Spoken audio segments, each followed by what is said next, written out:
La Russie n'a pas de plan B. Leur guerre de quelques jours est devenue une guerre d'usure de 3 ans contre une armée ukrainienne déterminée à défendre son pays. La fin de la Russie est-elle imminente? Les experts prédisent que la Russie sera contrainte de se retirer de la guerre en Ukraine. D'ici 2026, le pays tout entier pourrait s'effondrer, ce qui constituerait l'un des plus spectaculaires renversements de fortune de l'histoire. Voici pourquoi les experts prédisent l'imminent effondrement de la Russie. Cette bataille si prolongée a peut-être pris les autorités russes au dépourvu. De nombreux experts militaires affirment que Poutine et la Russie n'ont pas réussi à prendre les décisions difficiles, mais nécessaires pour créer les systèmes nécessaires au maintien d'une guerre prolongée. Selon Michael Clark, ancien directeur de l'Institut Royal des Services Unis et actuel professeur d'études de défense au King's College, ce manque de prévoyance et de préparation n'affecte pas seulement la capacité de la Russie à mener la guerre, mais cause également des problèmes économiques majeurs pour le pays. Cela pourrait non seulement conduire à une retraite forcée de la Russie d'Ukraine dans des conditions défavorables, mais aussi à l'effondrement total de la Russie en tant que superpuissance mondiale. Avant 2026, durant la guerre, la Russie a utilisé des tactiques risquées, les voyant comme un sacrifice acceptable pour une fin rapide du conflit.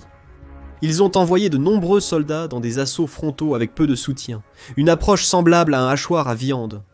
Cela a entraîné une perte moyenne de 1523 soldats russes par jour, tués ou blessés au moins jusqu'en 2024. Depuis, l'Ukraine a prouvé sa détermination et sa capacité à défendre son territoire avec l'aide des États-Unis et des alliés européens. Cela s'avère être une tactique fatale dans une guerre prolongée. Et ce ne sont pas seulement les soldats que la Russie a perdus à un rythme alarmant. D'après le général Oleksandr Syrsky, commandant en chef ukrainien, la Russie a perdu près de 10 000 chars depuis le début de l'invasion.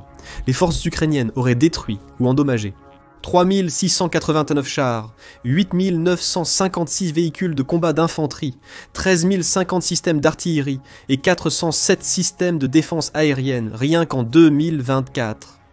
L'industrie de la défense russe semble incapable de remplacer les véhicules blindés et l'artillerie au rythme où ils sont perdus. Par exemple, la Russie serait capable de produire environ 200 véhicules de combat d'infanterie chaque année, ce qui est une petite fraction de ce qu'ils auraient pu perdre en 2024 seulement. La Russie n'aurait apparemment que 2 usines qui produisent d'or des canons d'artillerie, limitant la production à environ 50 par an, sans moyen facile d'augmenter la production pour compenser les pertes. La Russie n'aurait également qu'une seule usine produisant de nouveaux chars, avec des estimations de production variant de 20 par mois à moins de 100 par an. La Russie remplace donc les chars par des modèles antérieurs, à 1985 provenant de stock, qui manquent jamais de sophistication pour faire face à l'artillerie moderne et aux drones. De plus, bien que la Russie ait puisé dans les stocks de l'époque soviétique pour pallier la pénurie de nouveaux équipements, cette ressource est limitée, et on pense qu'elle approche d'un point de disponibilité décroissante. Certains analystes prévoient avec un mois que la Russie aura épuisé ses stocks de l'époque soviétique d'ici la fin de 2025 ou 2026. Ce dilemme semble se manifester en Russie, déployant moins de blindés lors de ses offensives. Les observateurs pensant que la Russie a commencé à réduire ses véhicules à Donetsk en novembre 2024, une région où la Russie avait précédemment fortement compté sur les assauts de véhicules blindés pour progresser. La Russie ne peut pas produire assez d'obus pour ses besoins opérationnels, malgré l'intensification de la production depuis le début de la guerre. On estime qu'ils produisent 250 000 obus d'artillerie par mois, mais on estime également qu'ils tirent 10 000 coups par jour. L'avantage en munitions de la Russie sur l'Ukraine est passé de 5 contre 1 lors de la première année de guerre à environ 1,5 contre 1 actuellement. La Russie dépend davantage de ses alliés, qui fournissaient jusqu'à 60% des obus tirés en décembre 2024, provenant apparemment de la Corée du Nord. La Russie dépend aussi de l'Iran, pour les drones Shahid, mais il est incertain si l'Iran pourra ou voudra accroître sa production pour fournir la Russie. En janvier 2025, les responsables iraniens ont souligné que l'alliance russo-iranienne n'est pas militaire, suggérant que l'Iran ne souhaite pas s'impliquer trop dans la guerre de la Russie. Malgré ses importants stocks d'équipements militaires, la Chine s'est montrée réticente jusqu'à présent à fournir ce type de soutien direct à la Russie. Les tactiques russes, à forte mortalité, ont indéniablement eu un impact notable sur leur main-d'œuvre disponible, probablement pour éviter des sanctions économiques.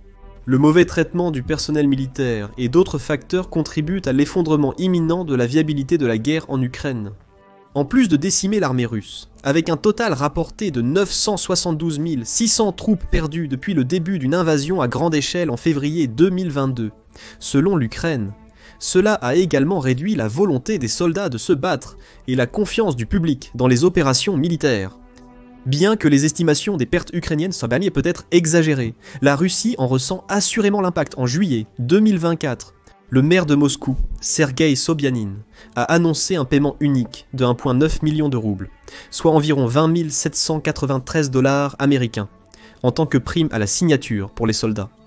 Cependant, les observateurs notent que les incitations financières dépassent déjà le salaire moyen russe, ce qui suggère que les personnes motivées par l'argent se sont probablement déjà portées volontaires.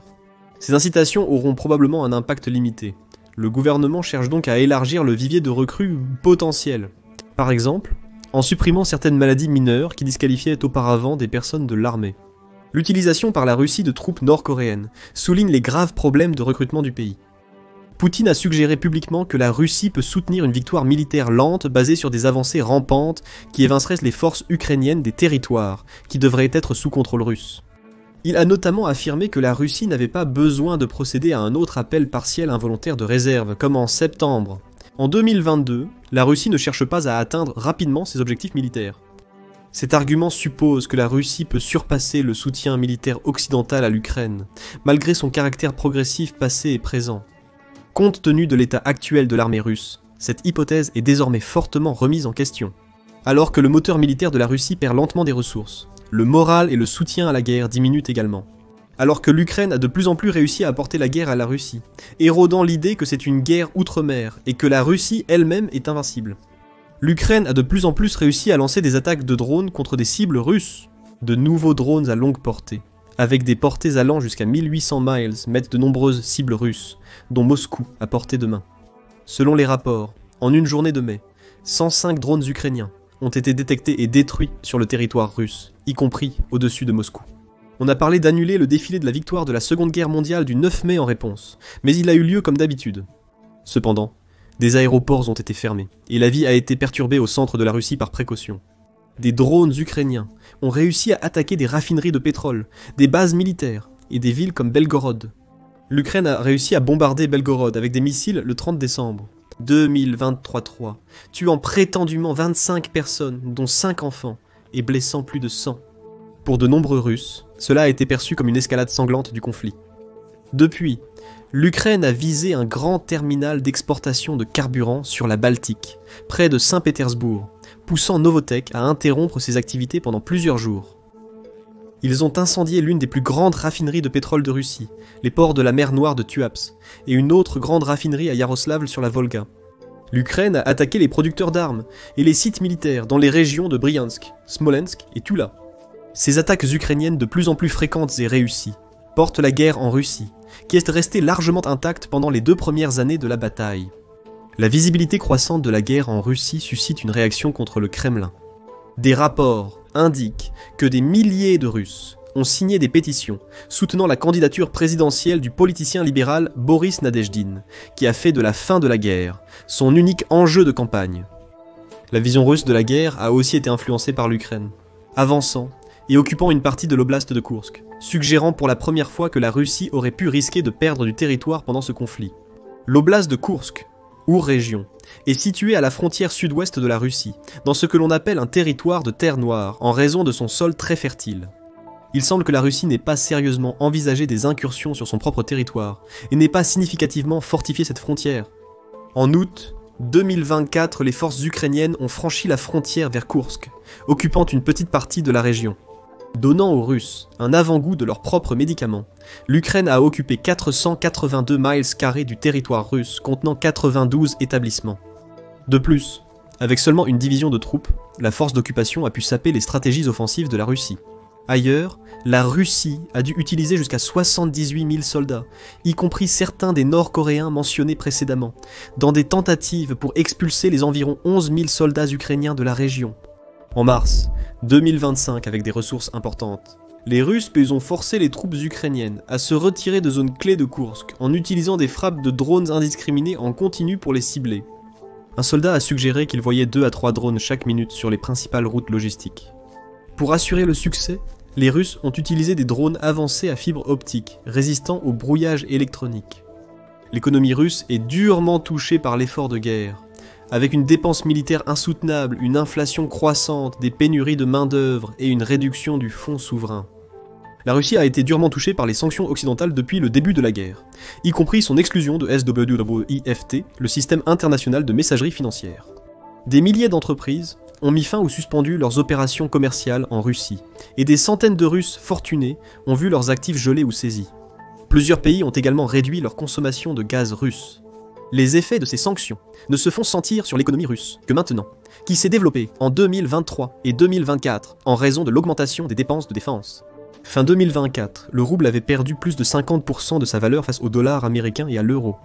Le pétrole russe est tombé à 64,40 $ le baril en janvier 2025 selon Bloomberg. La liquidité du fonds souverain de la Russie, qui est l'argent et les investissements que Moscou peut facilement accéder, a diminué de 24%, en 2024 à 3,8 trillions de roubles, ou environ 47,1 milliards de dollars.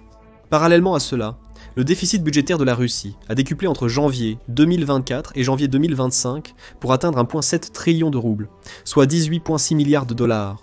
Malgré cela, la Russie aurait alloué 17 trillions de roubles, soit 177 milliards de son budget prévu pour 2,25 à la défense et à la sécurité, ce qui représente 40 et 1% de son budget total. Sur la base de ces prévisions, certains économistes prévoient que les réserves liquides de la Russie seront épuisées à l'automne 2025. Pour compenser, la Russie a tenté de réduire les dépenses liées aux avantages des militaires, affectant davantage le recrutement. L'inflation croissante, due principalement aux primes uniques accordées aux soldats pour rejoindre la guerre, exacerbe ces défis. Des salaires plus élevés sont offerts pour attirer les travailleurs vers l'industrie de défense russe, visant à augmenter la production d'artillerie. Malgré cela, les usines ne fonctionneraient toujours qu'à 80%. La concurrence et les salaires élevés dans la défense font aussi grimper les salaires dans d'autres secteurs. Ces hauts salaires reflètent les pénuries de main-d'œuvre dans les secteurs militaires et civils, freinant la croissance économique. Le taux de chômage aurait apparemment chuté de 6,8% à la mi-2023 à seulement 2,3% à la fin de 2024. Alors que le Kremlin met en avant le taux de chômage record de la Russie, il limite sévèrement la productivité. Les problèmes du marché du travail et des salaires font que de nombreux Russes, ont maintenant de l'argent à dépenser, ce qui fait grimper les prix. Il semblerait que les prix du beurre aient augmenté de 30%, et ceux des pommes de terre de plus de 50% en 2024. La Russie connaît une inflation aussi élevée que 20%, bien que les responsables du Kremlin n'aient reconnu des taux que jusqu'à 9,9%, dans le but d'afficher une économie plus solide au niveau international. La forte inflation a à son tour conduit la Banque centrale russe à augmenter les taux d'intérêt à 21% en octobre 2024, le taux le plus élevé depuis 2003. Malgré l'objectif de freiner l'inflation, les banques russes n'ont approuvé que 5% de tous les prêts à la consommation en janvier 2025, un record à la baisse. Alors que Poutine a déclaré publiquement que l'économie russe est stable et fiable et qu'elle peut se tenir avec assurance sur ses deux pieds, les économistes craignent que si la Russie continue d'augmenter ses dépenses pour la guerre et de diminuer son fonds souverain de richesse, elle manquera de force économique pour résister aux futures crises, quelle que soit leur origine. Selon les observateurs, avec le soutien occidental, l'Ukraine peut accélérer le rythme de la guerre. La Russie de Poutine subit-elle la pression que la guerre fait peser sur son armée et son économie, pouvant pousser Poutine à y mettre un terme plus tôt que prévu? Alors que la Russie peine à maintenir son armée, le soutien occidental accru à l'Ukraine pourrait rapidement augmenter les pertes russes, rendant la guerre intenable. Si Poutine devait faire un autre appel de réservistes involontaires, il mettrait en péril l'économie et risquerait une agitation intérieure extrême. Alternativement, Poutine pourrait faire passer la Russie en mode de guerre totale, ce qui nécessiterait au Kremlin de reformuler 3 ans de récit sur la guerre. L'autre option pour Poutine est de négocier afin d'éviter ces décisions impopulaires. Il serait dans son intérêt de faire cela en 2025, pendant qu'il peut encore prétendre que la Russie peut vaincre l'Ukraine militairement, au lieu d'attendre 2026 moment où la position économique désastreuse de la Russie sera impossible à dissimuler. Cependant, négocier dans une position aussi affaiblie ne correspond pas aux intentions de Poutine.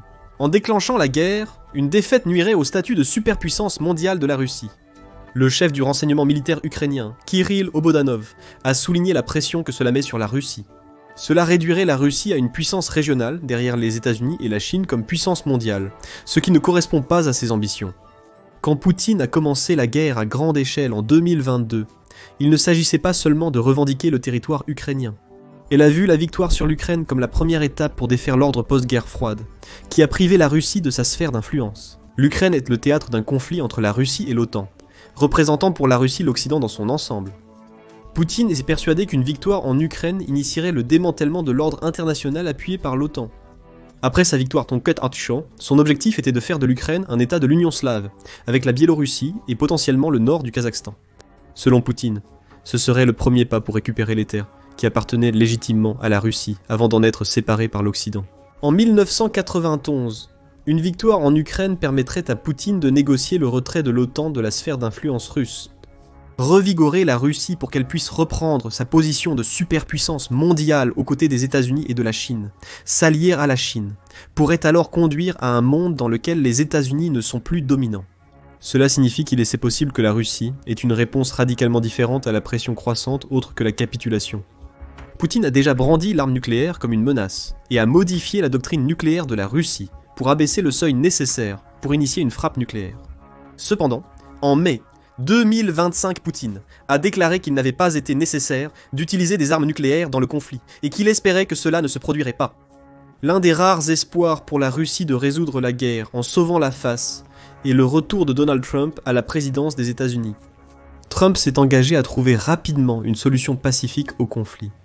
Travaille depuis février à un accord pour un cessez-le-feu total d'1 mois en 2025.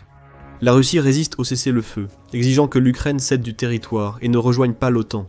Ces exigences pourraient changer, alors que Trump offre une opportunité à Poutine de se désengager de la guerre tout en sauvant la face, chose qui ne serait probablement pas possible sous un autre président. Cependant, la politique étrangère de Trump, imprévisible et en constante évolution, pourrait mener à un résultat de négociation très différent. Qu'en pensez-vous ? L'activité militaire de la Russie en Ukraine n'est-elle plus viable, et sont-ils susceptibles d'être contraints de se retirer d'Ukraine en 2025 par manque d'artillerie et de main-d'œuvre pour poursuivre la guerre? Les conditions économiques en Russie dues à la guerre menacent fondamentalement l'État russe lui-même. Cela pourrait grandement nuire à la qualité de vie des citoyens et au potentiel du pays à être une puissance mondiale ou régionale. Partagez vos réflexions dans les commentaires et merci de votre visionnage.